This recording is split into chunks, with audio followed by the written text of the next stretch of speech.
Hi friends, ఎలా ఉన్నారు? అందరూ బాగున్నారా? అందరూ బాగుండాలని ఆ భగవంతుడిని కోరుతున్నాను. ఎవరైనా కొత్తగా నా ఛానల్ చూసినట్లయితే దయచేసి సబ్స్క్రైబ్ చేయండి. లైక్ చేయడం మర్చిపోవద్దు. మీరిచ్చే లైక్ వల్ల నా వీడియో కొంతమందికి రీచ్ అవుతుంది. దయచేసి మర్చిపోవద్దు. Please support. Welcome to Srinivas voice of stories.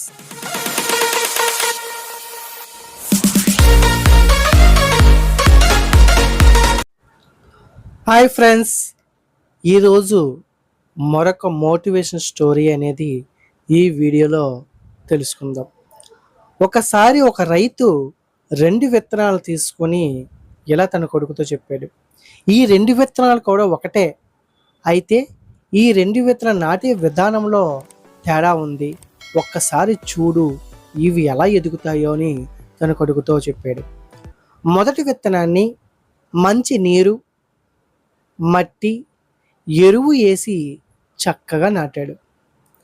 రెండో విత్తనాన్ని కొంచెం దూరంగా రాళ్ళలో ఉండే మట్టిలో కఠినమైన నేలలో రెండో విత్తనాన్ని నాటాడు.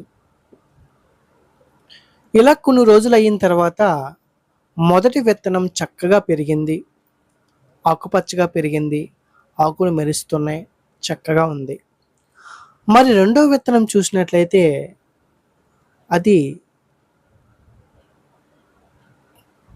ఎదగలేదు, ఆలస్యంగా మొలకెత్తింది. అయితే ఇలా 6 ఏళ్ళు గడిచిన తర్వాత మొదటి విత్తనము అలా చిన్న మొక్కగానే ఉండిపోయింది. ఎటువంటి ఎదుగుదల లేదు.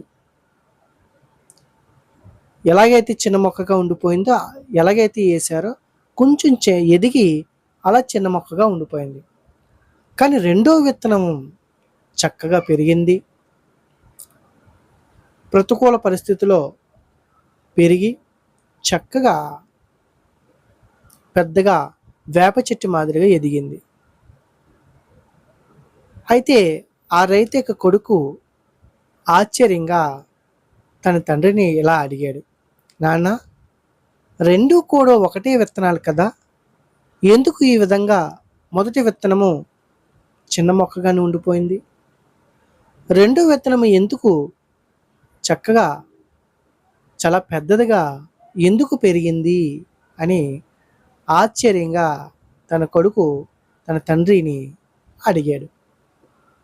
తండ్రి నవ్వుతూ ఇలా సమాధానం ఇచ్చాడు, మొదటి విత్తనము అన్ని సౌకర్యాల్లో నాట్యం, అంటే మంచి నీరుని పెట్టాము, మంచి ఎరువు వేసాము, మంచి మట్టి ప్రదేశాల్లో, అంటే అన్ని సౌకర్యాలు కూడా మొదటి విత్తనానికి అందించాం. కానీ రెండో విత్తనానికి ఎటువంటి పరిస్థితులు కానీ, ఎటువంటి సౌకర్యాలు కానీ, ఎటువంటి నీరు కానీ, ఎటువంటి మట్టి కానీ, ఎటువంటి ఎరువు కూడా రెండో విత్తనానికి వేయలేదు. కానీ మొదటి విత్తనానికి మాత్రం అన్ని సౌకర్యాలు అందించాం. రెండో విత్తనానికి మాత్రం ఎటువంటి సౌకర్యాలు కూడా అందించలేదు. అంటే మొదటి విత్తనము అన్ని సౌకర్యాలు పెరిగింది కాబట్టి దాని యొక్క ఎదుగుదల ఆలస్యంగా ఉంది, దాని ఎదుగుదల లేదు. కానీ రెండో విత్తనం మాత్రం ప్రతికూల పరిస్థితిలో పెరిగింది, అంటే కష్టాలను తట్టుకుంది కాబట్టి, కష్టం విలువ దానికంటే తెలిసింది కాబట్టి అది చక్కగా పెద్దదిగా పెరిగింది అని తన కొడుకు రైతు చెప్పాడనమాట. తన కొడుకుతో రైతు చెప్పాడనమాట. అంటే ఈ కథ ద్వారా మనం తెలుసుకున్న నీతి ఏమిటంటే, విజయం అంటే సౌకర్యాల్లో ఉండడం కాదు, విఫలమైన పరిస్థితుల్లో కూడా నిలబడగలిగేవాడే బలం ఉండాలి. అంటే విఫలమైన పరిస్థితుల్లో, అంటే కష్టమైన పరిస్థితుల్లో కూడా నిలబడగలిగే బలాన్ని కలిగి ఉండడమే విజయం. విజయం అంటే అన్ని సౌకర్యాలు వచ్చేసి అన్ని సౌకర్యాలు ఉంటే విజయం కాదు. కష్టమైన పరిస్థితుల్లో కూడా ధైర్యంగా నిలబడగలిగే వాడే నిజమైన విజేత అని ఈ వీడియోలో తెలుసుకున్నాం అని రైతు తన కొడుకుతో చెప్పాడు. అంటే అన్ని సౌకర్యాలు అందించేస్తే ఏదైనా సాధించవచ్చు. ఏ సౌకర్యాలు లేకుండా సాధించేవాడే నిజమైన విజేత అని ఈ కథ ద్వారా మనం తెలుసుకున్నాం. ఇలాంటి మోటివేషన్ వీడియోస్ మీకు కావాలంటే దయచేసి నా ఛానల్ సబ్స్క్రైబ్ చేయండి, లైక్ చేయండి. మీరు ఇచ్చే లైక్ వల్ల నా వీడియో కొంతమందికి రీచ్ అవుతుంది.